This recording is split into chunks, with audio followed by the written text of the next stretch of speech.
Assalamu alaikum wa rahmatullah. ‘Yan uwa barkanmu da kasancewa tare da ku a cikin wannan sabon bidiyon. Wanda a cikin wannan bidiyon namu ne zan nuna mana hanyar da za ka bi ka ga hotunan dukkanin wayar wanda kake so ka gani ba tare da ka sha wahala ba cikin sauƙi ta cikin wayarka. Dan ganin yadda ake yi ku biyo mu a cikin bidiyon, amma kafin nan ina roƙonka idan yau ne farkon zuwanka wannan channel kada ka wuce ka daure ka danna mana alamar subscribe sannan ka danna alamar ƙararrawa. Abin da za mu fara yi shine za mu yi amfani da wasu hanyoyi guda biyu.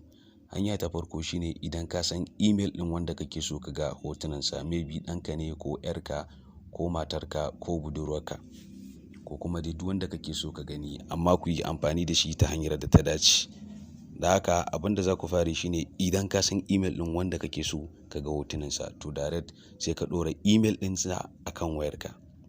Idan ka ɗora email ɗinsa akan wayarka kamar haka misali, yanzu misali wayata ce to ina son ga hotonsa ana. To sai in zo in duba cikin wannan Google Photos ɗin nawa. Kun ga yanzu misali to wannan shine email ɗina. To idan email ɗin wancan ne anan, inda na riga na ɗora shi akan wayata ina son ga hotunansa, sai in zo in yi searching misali in duba. Misali shine wannan, sai in duba in gani. Kun gani? To kun ga nan ma gashi. To idan misali nan ma wani email ɗin ne ana da, to akan wayan naka za ka iya duba ka ga hoton da ke akwai. Kun ga nan ba hoto. To inda akwai misali kamar hoton da suke email ɗin misali ‘yarka ko ɗanka, to kana ɗora shi anan in ka duba za ka gansu hotunan gaba ɗaya anan. Sannan hanya ta biyu kuma shine idan baka san email ɗinsa ba.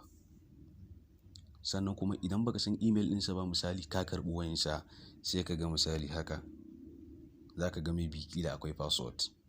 To duk da hakan sai ka zo misali a cikin wayan nasa kenan ko wayan tata, sai ka yi searching wannan, tunda misali akwai password ba za ka iya gani ba, sai ka zo ka shiga cikin Google Chrome ko kuma dukkanin opera da kake amfani da ita.